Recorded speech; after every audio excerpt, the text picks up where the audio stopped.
आपण पाहत आहात जीसस इंडिया टीव्ही, चॅनल जे देवाकडून आहे, चॅनल जे स्वार्थ गाजवतं, चॅनल जे लोकांचे जीवन परिवर्तन करतं. पाहत राहा, लाईक करा, शेअर करा आणि सबस्क्राईब करा. या सेवा कार्याला अजून वाढवण्यासाठी तुम्ही हातभार लावू शकता व आम्हाला तुमची आर्थिक मदत करू शकता. ऑनलाईन पेमेंटसाठी खाली दिलेल्या QR कोडला स्कॅन करून आपलं दान देऊ शकता.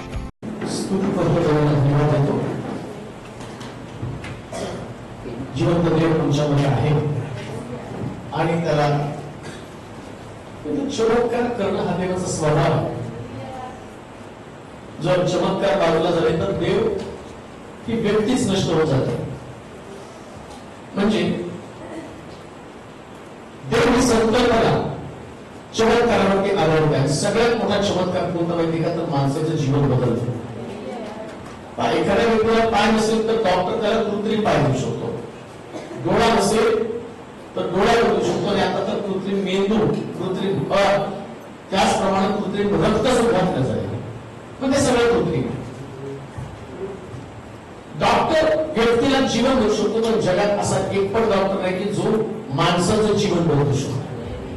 म्हणून सगळ्यात मोठा चमत्कार कोणता माहिती का, तर एखाद्या व्यक्तीचं जीवन बदलतं. आणि सगळं घडत असतात. समस्या, दुःख, पीडा आमच्या जीवनाचा एक भाग आहे. आणि ज्यावेळेस आमच्याकडे पिढ्या येतात ना, त्यावेळेस कधी खचून जायचं असतं. कारण कमी पिढीला बायबल सांगतो मी, पीडित झाल्यानं माझं म्हणजे देव बरं करण्यासाठी पिढा पडला आणि लोकांना त्या पिढ्या जवळ नाही का. आणि पिढा आल्यावर आपल्या जीवनाचं विश्लेषण करू नका. पिढा आल्या तर आपल्या जीवनाचं विश्लेषण करू नका. देवाने मला सोडलं का, देवाचं माझ्याकडे लक्ष नाही का. ज्या दिवशी पिढ्या येतात ना, त्या दिवशी फक्त देव पाहिजे. अजून एक गोष्ट तुम्हाला सांगतो, पिढा आल्यानंतर असं पण नाही समजायचं की देवानं माझे आशीर्वाद काढून घेतले. देव एकदा आशीर्वाद दिले तर काढून घेत नाही. म्हणून हा विचार करायचा नाही की नाही आता माझ्या जीवनात पिढा आल्या, मग आता देवानं माझा हात काढून घेतला, देवाने कृपा काढून घेतलेली आहे. देव केलेल्या गोष्टी कधीच काढून घेत नाही, कधीच काढून घेत. हा काही काळ त्यासाठी पाहतो की देवाला काढून घेतलं कारण त्याला चांगलं द्यायचं. ही देवाची पद्धत आहे, प्रोसेस आहे. आणि कंटिन्यू चालू असतं. एक दिवसापुरती मारे देते, चला एक दिवस घडलं आणि दुसऱ्या रोजच्या दिवसामध्ये काढून घेणं देणं, काढून घेणं देणं, काढून घेणं रोज चालू असतं. म्हणून गेलं त्याच्याबद्दल खंत करायची नाही, तर येणाऱ्या आशीर्वादाकडे लक्ष द्यायचं. हे ख्रिस्ती जीवन आहे, हे विश्वासाचं जीवन आणि ते आम्हाला जगायचं. आणि लक्षात ठेवा, रोज प्रार्थना करायची, रोज विश्वास ठेवायचा, रोज कबूल करायचं, रोज फक्त स्वतःच्या जीवनाकडे लक्ष द्यायचं. असं म्हटलं मी, दुसऱ्याचं शेत टाकायला माझंच कोणीतरी झालं. म्हणजे मेन जी गोष्ट आहे ते आम्ही स्वतःचं रक्षण केलं पाहिजे, आमच्या शेताचं रक्षण केलं पाहिजे, आमच्या विश्वासाचं रक्षण केलं पाहिजे. आम्ही कुठं कमी पडतोय. आम्ही लोकांसाठी भरपूर प्रार्थना करतो, पण आमच्या आत्मिक जीवनाचं काय, आमच्या आत्मिक जीवनाची काळजी घेतली पाहिजे. मी जॉयस एक साक्ष ऐकत होतो आणि त्या जॉयस सांगतात की मी तरुण होते आणि तरुण असताना आईचं छत्र गेल्यावरती अशी घटना घडली की माझ्या वडिलांनं माझं लैंगिक शोषण केलं. त्यानंतर मला आता विश्वास कुठंच नाही, तर काय करावं मोठा प्रश्न पडला. वडीलच त्या मुलीला बसवा, कोणाची मुलगी ती बसवा, इकडे तिकडे फिरू द्यायची, बसवा घे काय. अजिबात करत होती की आता घरामध्येच माझं जीवन सुरक्षित नाही, मग मी काय करायचं. बरेच वर्ष तो अत्याचार सहन केल्यावरती मग त्यांना ती सहन झालं नाही. मग जॉयस मेयर ते म्हटलं की मी निघाले घराच्या बाहेर, पण आता छत्र नाही, कोणाच्या छत्राखाली राहणार आहे. त्यास ते सांगतात मला राहण्यासाठी जागा नाही, मी पार्किंग मध्ये जायचे आणि कुठली कार असेल तर त्या कार खाली जाऊन झोपायचे. मग त्यांच्या जीवनाचा विचार केला, एवढं स्ट्रगल करून देवानं त्या व्यक्तीला किती उंच नेलेलं आहे. म्हणून जीवनामध्ये ज्या स्ट्रगल असतं ना, त्यावेळेस समजायचं की प्रभू मला वर घेऊन जात आहे, देवा मला वर नेतो. मग आता या स्ट्रगल कडे पाहत असताना त्याच्या मागे म्हणायचं देवाचा हेतू आणि देवाचा आशीर्वाद ठरलेला आहे. आमेन. इतकं स्वतःला तुच्छ पण मानायचं नाही की नाही आता माझं जीवन काय उपयोगाचं नाही काय. आता जॉईस मेअरचं असं त्याच्या जागी दुसरं कोण असतं तर त्यांनी सुसाईड केलं असतं, संपवलं असतं जीवन. मग जॉईस मेअर अस्तित्वात आली नसते आणि आज एवढ्या लाखो लोकांच्या मीटिंग त्यांनी कंडक्ट केल्या नसत्या, लाखो लोकांना. म्हणून स्ट्रगल होत असताना ज्या दिवशी चारी बाजूनं तुमचा कोणवारा होतो ना, तोच दिवस मी म्हणतो की तुमच्यासाठी उगवण्याचा दिवस आहे. आमेन. उगवण्याचा दिवस. उगवायचं, असं उगवायचं ना की तुम्ही उगवल्यावर जग तुमच्याकडे अट्रॅक्ट झालं पाहिजे. हालेलुया. आणि हे पॉसिबल आहे. लक्षात ठेवा, आमेन. किती पण खालचा अनुभव आला ना तर देव नेहमी त्यातून आम्हाला बाहेर काढत असतो. हालेलुया. म्हणतो मी खाली म्हणत असताना वर वरच आहे की नाही? हालेलुया. वरच वरच असलं पाहिजे. मला मागच्या दिवसामध्ये, मला वाटतं मागच्या आठवड्यामध्येच ती साक्ष बहुतेक ह्याच्यावर पण असेल स्टेटसवरती, की पती पत्नीमध्ये संघर्ष झाला. त्यानंतर त्या नवऱ्यानं ठरवलं तिला घटस्फोट द्यायचा. आणि मग त्या आईला पण मोठं टेन्शन आलं, एवढं छान लग्न लावलं आणि आता माझ्या पोरीचा घटस्फोट ते करणार आहे. हताश निराश झाली. आणि तिचा नवरा घटस्फोट देण्यासाठी घरी आला होता. आणि तेवढ्यामध्ये त्यांनी मला कॉल केला की तिचे मिस्टर येणारे, बैठक होणार आहे, फायनल होऊन आज घटस्फोट होणार आहे. आणि तेवढ्यामध्ये त्यांनी त्याच विश्वासानं मला प्रार्थना करायला सांगितली आणि मी प्रार्थना केली. आणि प्रार्थना केल्यावर ज्या दिवशी तो व्यक्ती घरी आला, देवानं त्याच्या विचाराचा, अंतःकरणाचा असा ताबा घेतला. तर त्यांच्यामध्ये वादविवाद न होता दोघांनी एकमेकाला क्षमा मागितली आणि दोघांचा संसार सुखाचा पण झाला. हालेलुया. देवाला काय कठीण आहे हो? आमेन. देवाला काही म्हणजे काहीच कठीण नाही. हालेलुया. म्हणून जितकं तुम्ही देवाच्या जवळ जाल ना तितकं देवाची संगती, देवाचा सहवास तुम्हाला जाणवेल. आणि जगामध्ये सगळ्यात महत्वाचं काय माहिती का? देवाचं सानिध्य. हालेलुया. बाकी काही नाही. तुम्हाला कोणाची कंपनी नको आहे, हालेलुया. फक्त देवाची कंपनी पाहिजे. आमेन. हा? ह्या सगळ्या जगातल्या कंपन्या खराब कंपन्या आहेत. हालेलुया. हालेलुया. हालेलुया. देवाची कंपनी सगळ्यात भारी. का? आमेन. जसं तुम्ही देवाबरोबर चालाल असं दिलंय. अब्राम देवाबरोबर चालत असताना तो संपन्न झाला. हालेलुया. संपन्नतेचं सिक्रेटच काय? देवाबरोबर चालणं. आमेन. म्हणून माझ्या बरोबर कोण चालतं याचा विचार नाही करायचा. हालेलुया. आणि कोणाला चालू पण देऊ नका तुमच्या बरोबर. आमेन. काय होईल? तेरह अब्रामाबरोबर चालला आणि मग अडकला. शेवटी देवाला त्याला मारावं लागलं. म्हणजे जो व्यक्ती तुमच्या बरोबर चालतो त्याचा स्पीड तुम्हाला मिळतो. जो व्यक्ती चालत, आता माझ्यावर कोण चालायला लागलं तर मला त्याच्याप्रमाणे चालायला लागलं. नाहीतर मी चालायला लागलो तर तो मागेन, मी पुढे होईल. किंवा त्याचा स्पीड जास्त असेल आणि मी चालायला लागलो तर मी मागे राहील. मग मला चालणारा आणि चालवणारा व्यक्ती पाहिजे. आमेन. नुसतं चालणारा नाही आणि चालवणारा पण पाहिजे. कधी कधी काही लोक चालवतात पण फास्ट पळवतात. आणि काही लोक मंद असतात. ते काय म्हणतात, बस आता दमलोय आपण. तेराने अब्रामाला दमवलं, बसला तो.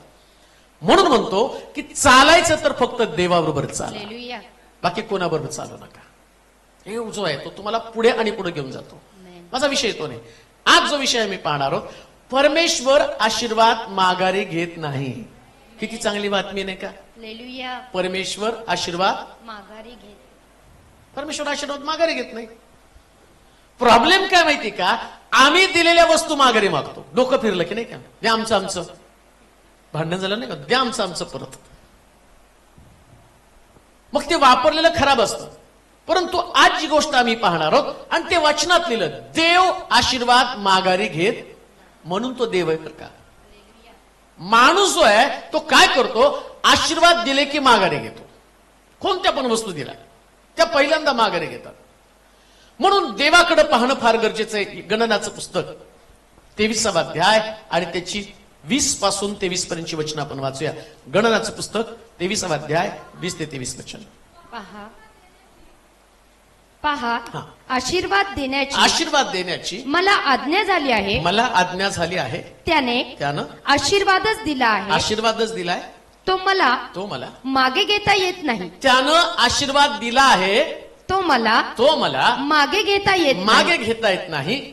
त्याने याकोबात आणि ती पाहिली नाही त्याला इस्रायलात क्लेश दिसले नाही त्याचा देव परमेश्वर त्याच्याबरोबर आहे राजघोष त्याच्यामध्ये होत आहे देवाने त्यांना मिसर देशातून बाहेर आणले जणू काय रानबैलाचे बळ त्यांच्या ठाई आहे याकोबावर काही मंत्रतंत्र चालावयाचे नाही इस्रायलावर काही चेटूक चालावयाचे नाही यथाकाळी याकोब व इस्रायल यांच्याविषयी असे म्हणतील देवाने केवढे कार्य केले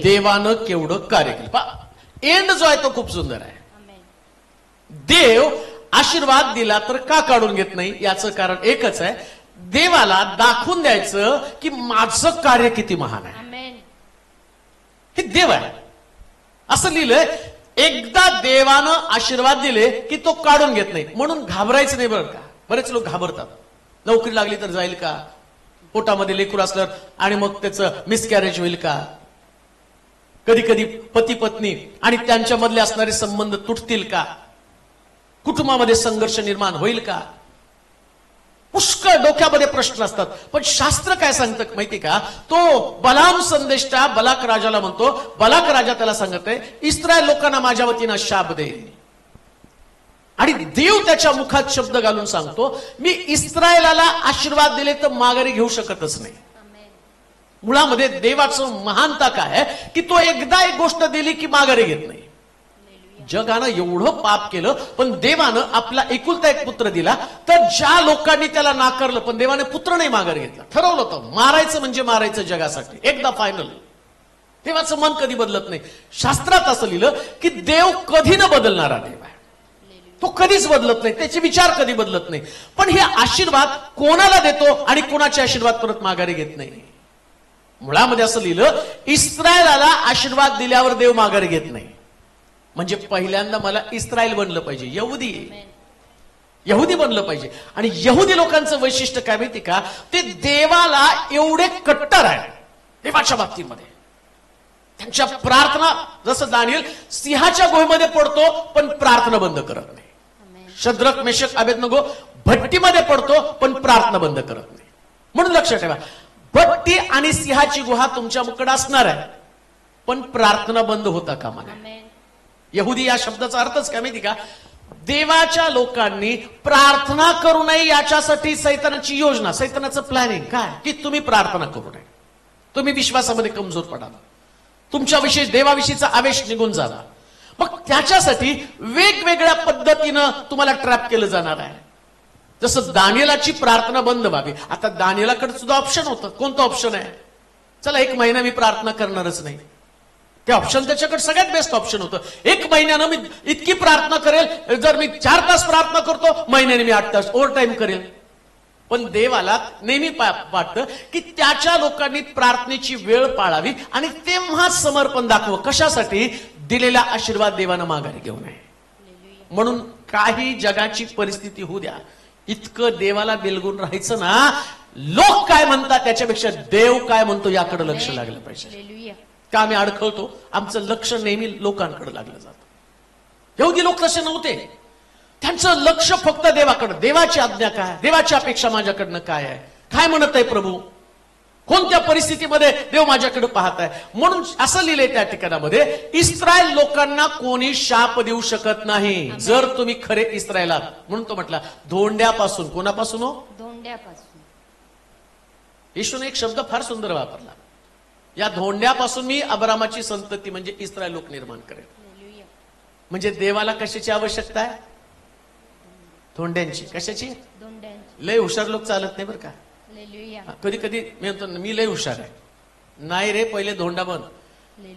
धोंडा म्हणजे त्याला स्वतःचा आकारच नाहीये, तो स्वतःचा आकार असणारा व्यक्ती नाहीये. जेव्हा तुम्ही स्वतःचा आकार देण्याचा प्रयत्न करता तुम्ही यहुदी बनू शकत नाही, इस्रायल बनू शकतच नाही.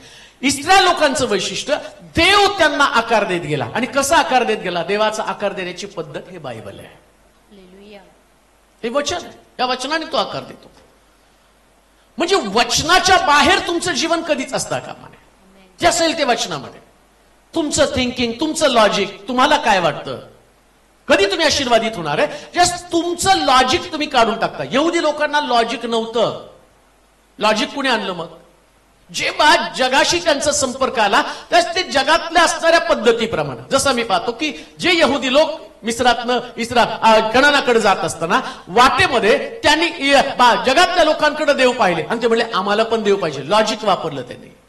वास्तविक पाहता देव स्वर्गामध्ये होता आणि देवानं त्यांना आपलं अस्तित्व दाखवलं. पण या लोकांनी जगातल्या लोकांसारखं आमच्याकडे असावं. तुम्ही जगातल्या लोकांसारखं बनता त्यास तुम्ही यहुदी म्हणत नाही. यहुदी हे सगळ्यांपेक्षा वेगळे आहेत. म्हणून तर त्याने सांगितलं मोशेला. मोशे त्या ठिकाणामध्ये म्हणतो, त्याच्या भावना समजावून सांगतो आणि तो म्हणतो की ज्यावेळेस तुम्ही राजाकडे याल, राजा तुम्हाला विचारेल की तुम्हाला कुठं राहायचं, तर त्यांना गोशेन, तुम्ही स्वतंत्र भाग मागा. जिथं मिस्त्री राहतात त्यांच्यात तुम्हाला राहता कामा. तुम्ही यहुदी आहात आणि यहुदी लोक वेगळेच. आता बघा, जर त्यांनी मिस्रामध्ये राहिले असते तर कसल्या भयानक गोष्टी घडल्या असत्या. ज्या दिवशी आम्ही पाहतो की जो आणि वल्हांडणाचा सण होता त्या सगळ्या मिस्रामध्ये पीडा होती, पण यहुदी वेगळे होते म्हणून त्यांच्याकडे पीडा नव्हती. म्हणून म्हटला इस्रायलाला कोणी शापच देऊ शकत नाही. इस्रायल बना, इस्रायल बना, कट्टर इस्रायल बना, यहुदी बना. देवाविषयीचा आवेश तुमच्यामध्ये असू द्या. जेवढं तुम्ही, यहुदी लोकांचं वैशिष्ट्य ते देवावरती अतिशय प्रेम करणारे लोक आहे. ख्रिस्ताला वधस्तंभी देण्याचं कारण काय? ते कट्टर यहुदी होते. पौलानं या ख्रिस्ती लोकांचा छळ करण्याचं कारण, पौल कट्टर यहुदी आहे. त्यांना माहित नव्हतं की येशू ख्रिस्त हा मसीहा आहे, देवाचा पुत्र आहे. पण प्रभू येशू ख्रिस्तानं स्वतःला देव म्हटल्यावर त्यांचं डोकं फिरलं. कारण का? देवानं 10 आज्ञा दिल्या, माझ्यासमोर तुला अन्य देव नसावा. पण यांना माहितच नव्हतं की प्रभू येशू ख्रिस्त आणि देवाचा पुत्र आहे. आणि म्हणून त्यांनी काय केलं? येशू ख्रिस्ताला क्रुसावरती दिलं. इतके कट्टर लोक होते ते. अजूनही ते ख्रिस्ताला देव मानत नाहीत. म्हणजे हा जो कट्टरवाद आहे देवाच्या बाबतीमध्ये, देवाच्या बाबतीत सोडधर कधी असता कामा नये. प्रॉब्लेम काय माहिती का आमचा? आम्ही कधी कधी देवाला बेलगून राहतो, कधी सोडतो, धरतो, सोडतो. ते काय डॉक्टर का? घ्या सोडा, घ्या सोडा. श्वास घ्या सोडा, थोडा ठेवा आणि मग सोडून टाका. आजारी पडलेल्या व्यक्तीला डॉक्टर चेक करण्यासाठी घ्या सोडा घोस, म्हणजे तुम्ही आत्मिक जीवनामध्ये आजारी पडलेला आहात. जेव्हा तुमचं प्रार्थनेचं जीवन कमी असतं. मग पौलासारखं म्हटलं पाहिजे, ख्रिस्ताच्या प्रीतीपासून मला कोण विभक्त करेल? 100% जगामध्ये देवापासून तोडणाऱ्या असंख्य गोष्टी तुम्हाला असणार आहे. एक गोष्ट नसणार आहे. तुम्हाला काय वाटतं? जेव्हा मी प्रार्थना करायला लागतो त्यास माझं प्रार्थनेचं जीवन नुसतं प्रार्थनेतच टिकून राहतं का? जेव्हा प्रार्थना करताना तेव्हाच समस्या निर्माण होतात. आणि समस्या ह्या मरेपर्यंत असणार आहे. आता दर शुक्रवारी जरी प्रार्थना असली तरी दुसऱ्या शुक्रवारी अजून एक प्रश्न घेऊन यावा लागतो. मग तसं पाहिलं तर सगळ्या प्रश्न सुटायला पाहिजे दर शुक्रवारी. अहो, रोज येणार आहेत प्रश्न, रोज तुम्हाला अडचणी येणार आहेत. पण तो तर तुमचा विश्वास आहे ना. आणि कुठपर्यंत येणार आहे? काही लोकांना प्रश्न पडतो, पाळक साहेब अशी एक प्रार्थना करा की परत माझ्याकडे प्रश्नच येऊ नये. करतो ना तशी प्रार्थना, देवा याला कबरेत गाडून टाका, मरू दे हा कबरेमध्ये, कारण प्रश्न तर तेव्हा संपणार आहे. ते तर नकोय ना. ते मरायला लागल्यावर अजून जरा जोरात प्रार्थना करा, पॉवरफुल प्रार्थना करा, म्हणजे मरायचं पण नाही आणि प्रश्न पण नकोय. लक्षात ठेवा, जिवंत आहात तर प्रश्न असणार आहे. पण सगळ्यात उत्तम गोष्ट काय माहिती का? या प्रश्नात देव आमच्या बरोबर असणार आहे. देव आमच्या संगती असतो. जेवढे प्रश्न येईल ना तेवढं जास्त देवावरती प्रेम करा. अजून एक गोष्ट तुम्हाला सांगू का? देव ज्याच्यावर प्रेम करतो त्याला प्रश्न देतो. म्हणजे हुशार विद्यार्थ्यांनाच विचारतात प्रश्न ना. दगडाला काय विचारायचं येतच नाही, त्याला काय प्रश्न विचारतात नाही, त्याला काय विचारायचे प्रश्न? आम्हाला माहिती त्याला पात्याचं पाठांतर पण. मग शाळेत पण आम्हाला पेरावं लागतात ना, नाही का? तुम्ही शिक्षक होता ते मला चांगलं आठवतं. ते पेरायचे, तू तिथं बस आणि त्या दगडाला म्हणायचे तू एकदम कोपऱ्यात, तोंड अजिबात वर करू नको. त्या इन्स्पेक्शनला सर आलं तर तुला विचारलं तर शाळेचं सगळी इज्जत जाईल. तसं देव सुद्धा त्या लोकांना प्रश्न देतो की ज्या लोकांना, म्हणजे देवाला कळतं या व्यक्तीची ती लायकी आहे, पात्रता आहे. यहुदी लोकांची ती लायकी, ती पात्रता आहे. खूप प्रश्नामध्ये ते गेले प्रिया. त्यांच्यासारखे प्रश्न कुठं नव्हते. आम्ही पाहतो की प्रभू येशू ख्रिस्त असताना सुद्धा ज्या त्याचं स्वर्गारोहण झालं त्याच्यानंतर या यहुदी लोकांना इतकं भयानक प्रकारच्या यातना दिल्या. अख्खे लाख लाख लोक एका वेळी गॅसच्या चेंबरमध्ये टाकून जाळून टाकले, मारून टाकले. हिरो बादशाहाने तर त्यांनी इतकं त्रास दिला की यहुदी पकडले, त्यांच्या डोक्यावरती डांबर टाकला, मेण टाकलं आणि वाती लावून त्याच्यामध्ये तो फिरत होता. पण तरी सुद्धा यहुदी लोक आपलं अस्तित्व आणि देवाला त्यांनी सोडलं नाही. म्हणून पवित्र शास्त्र सांगतं, आम्ही जर आशीर्वादित व्हायला पाहिजे तर यहुदी बनलं पाहिजे. असा एक प्रसंग येईल की त्या प्रसंगामध्ये तुम्हाला ख्रिस्तासाठी मरावं लागेल. लक्षात ठेवा, जीवन देवासाठी मरणं यासाठी असावं, देवासाठी मिळलं पाहिजे.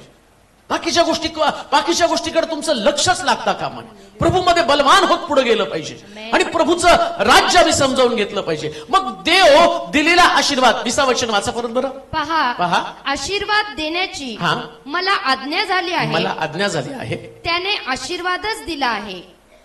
पहा, आता यहुदी लोकांचं वैशिष्ट्य काय माहिती का, ते कोणालाही शाप देत नाही. मग मी जर कोणाला शाप देतो तर मी चाचपायचं नाही का, मी स्वतःला चाचपायचं. म्हणून म्हटलं, कोणाला आशीर्वाद मिळणार आहे, जे आशीर्वाद देतात त्यांनाच मिळतं. आशीर्वाद हे डोक्यात नाही येतात बरं का, डोक्यातनं मुखाच्या द्वारे. आणि असं लिहिलंय की तो म्हणतो, जो दुसऱ्यासाठी खाच करेल, यहुदी लोकांना हे पण आहे, जर देव तुम्हाला आशीर्वाद देत पण तुम्हाला वाटतं त्या व्यक्तीने आशीर्वादित नाही बाबा, मग तू त्याच्यासाठी खाच खणली तर तू त्या खाचेमध्ये पडणार आहे. मग देवाच्या मला लाख वाटवतं, शाप द्यावा, शाप द्यावा. कशाला शाप द्यावा? घरभर सोनं. तो भला राजा काय म्हणतो, मी तुला घरभर सोनं पाहिजे तर तेवढं देतो. तो घरभर सोनं द्यायला तयार आहे. आणि याचं अंतकरण त्या मोहाला बळी पडलं. आणि हा ठरवतो मी शाप द्यावे, पण तो म्हणतो मी शापच देऊ शकत नाही ना, मुखातनं शाप बाहेर पडत नाही. लक्षात ठेवा, देवाच्या लोकांचं वैशिष्ट्य, देवाचे लोक कोणालाही शाप देत नाहीत.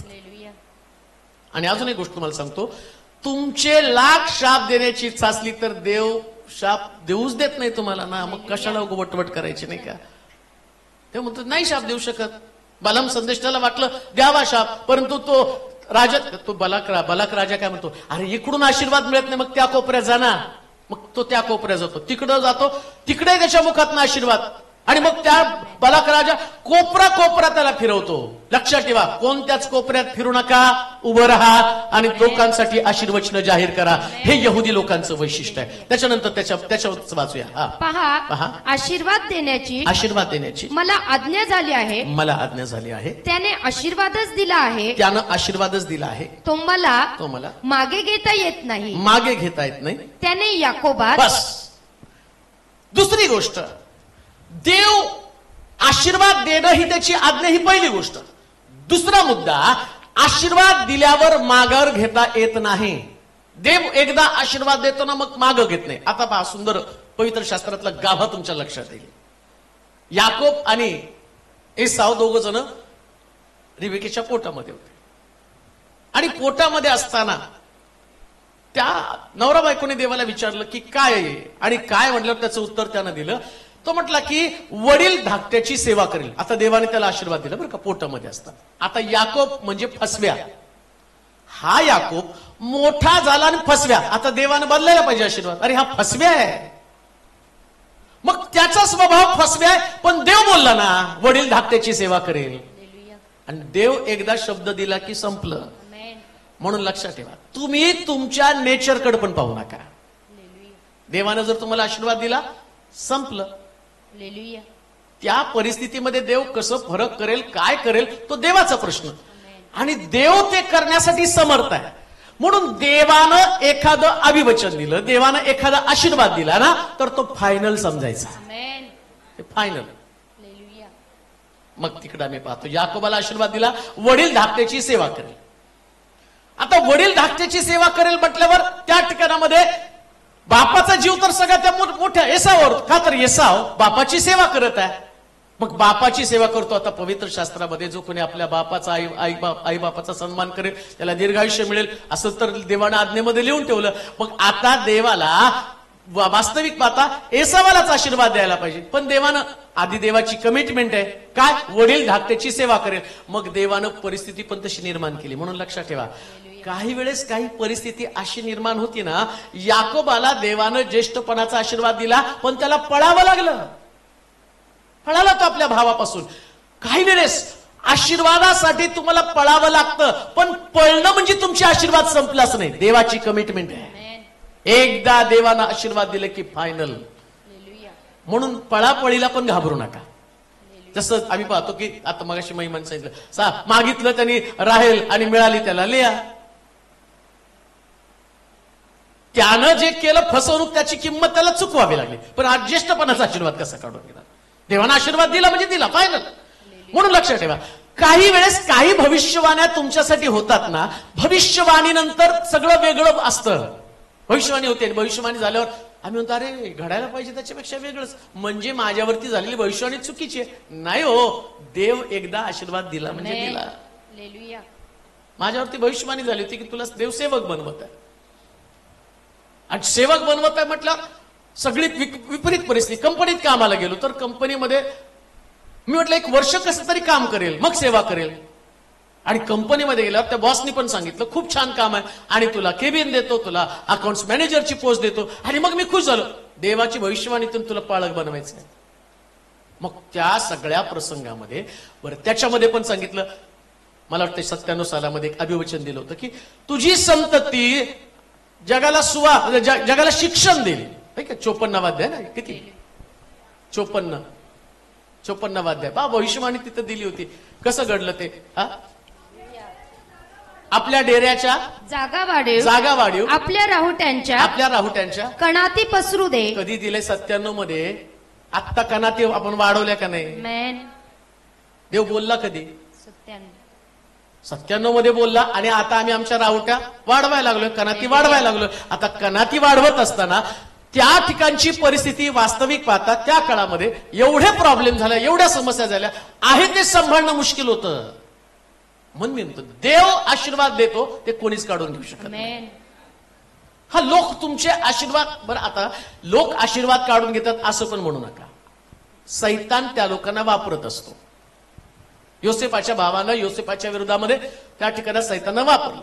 येशूच्या शिष्यांना येशूच्या विरोधामध्ये सैतानानं वापरलं. तो वापर करणार आहे. म्हणून वापर होत असताना तिकडं पण पाहू नका. कशावर विश्वास ठेवायचा? दिलेला आशीर्वाद देव काढून घेत. थोडस धैर्य धरायचं. आता दिसत नाही, आम्ही तो आता प्रॉब्लेम आहे. अरे प्रॉब्लेम नंतर तर सोल्युशन असणार आहे ना.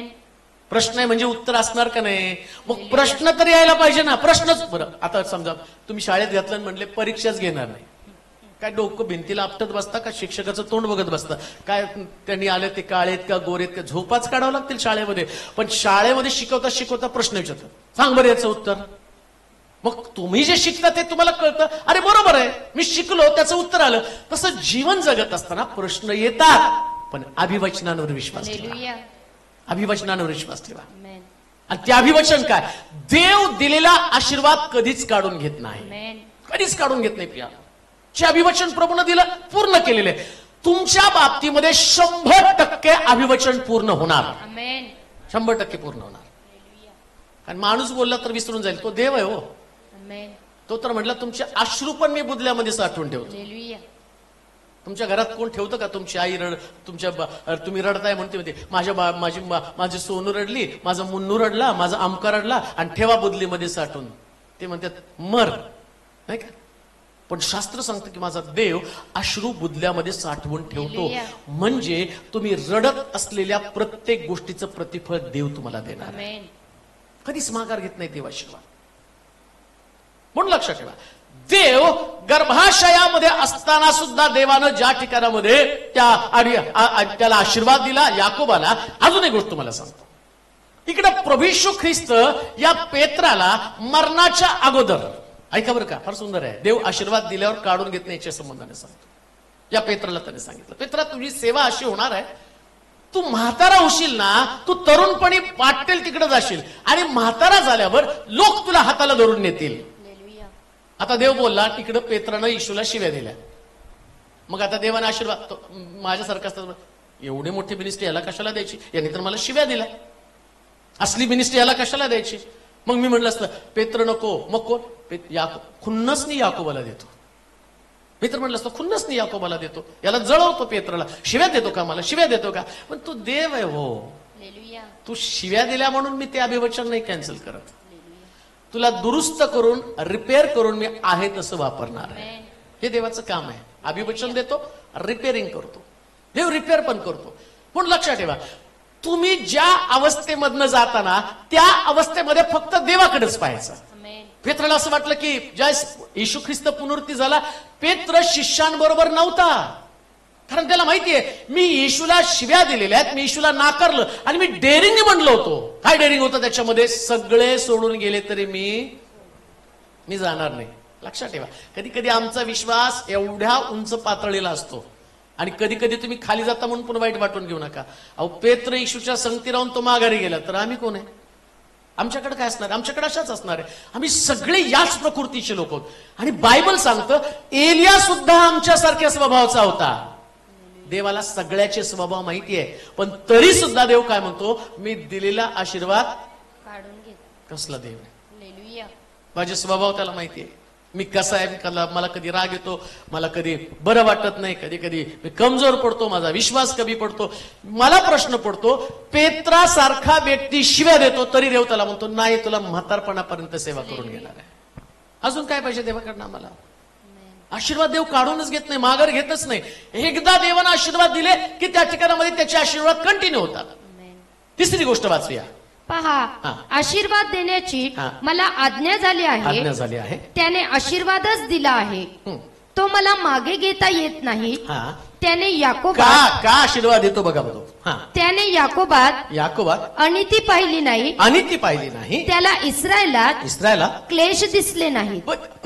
देव आशीर्वाद देऊन माघारी का घेत नाही? त्याचं पहिलं कारण तो म्हटलं मला त्यांच्यामध्ये अनिती दिसत नाही. म्हणून ही गोष्ट ध्यानात ठेवा की जेव्हा देव तुम्हाला आशीर्वाद देतो ना, तर तुमच्यामध्ये कुठल्याही प्रकारची अनिती असता कामा नये. नीती आणि अनिती दोन्ही गोष्टी ध्यानात घ्या.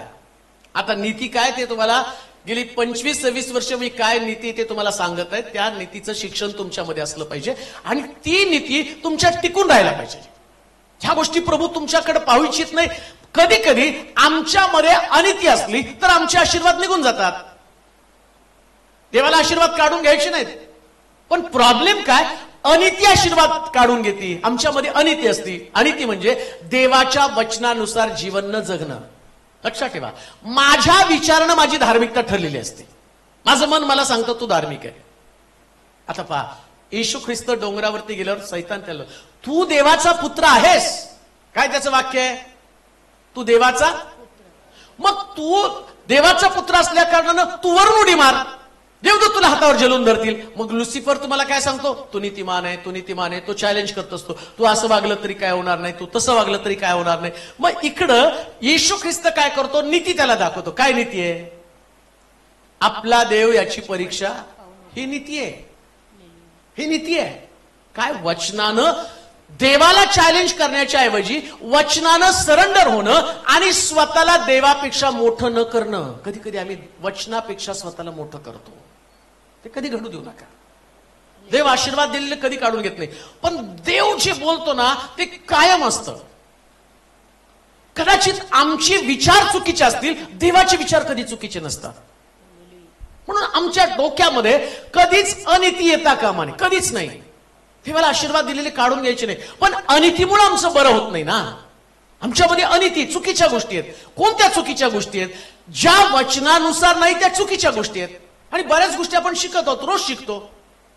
तर रविवारी आम्हाला समजतं, प्रत्येक दिवशी आम्हाला कळतं, वचन येतं आणि ते आमच्यातली अनिती काढण्याचं काम करतं. पण समजा माझ्यातली अनिती गेलीच नाही, मग आशीर्वाद कसे राहणार आहेत? जिथं अनिती असेल तिथं कसं आशीर्वाद राहणार आहे? म्हणून शास्त्रामध्ये असलेलं देवाला अनिती काय लिहिलंय?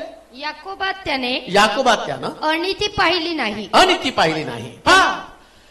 देव आमच्या जीवनाचं परीक्षण करतो. ऐका बरं का, आशीर्वाद किती सुंदर. मला सुरुवातीला सगळ्याला बरं वाटलं, देव आशीर्वाद काढून घेत नाही आणि सगळे लगेच विचार केला, बरं झालं बाबा, आता देवाने एकदा आशीर्वाद दिला, चांगलं वागू आणि देव आशीर्वाद काढून घेणार नाही. पण तिकडे म्हणलं का आशीर्वाद काढून घेत नाही? त्यानं याकोबात डोकावलं. बघा बरं का, कोणती अनिती त्याच्यामध्ये आहे?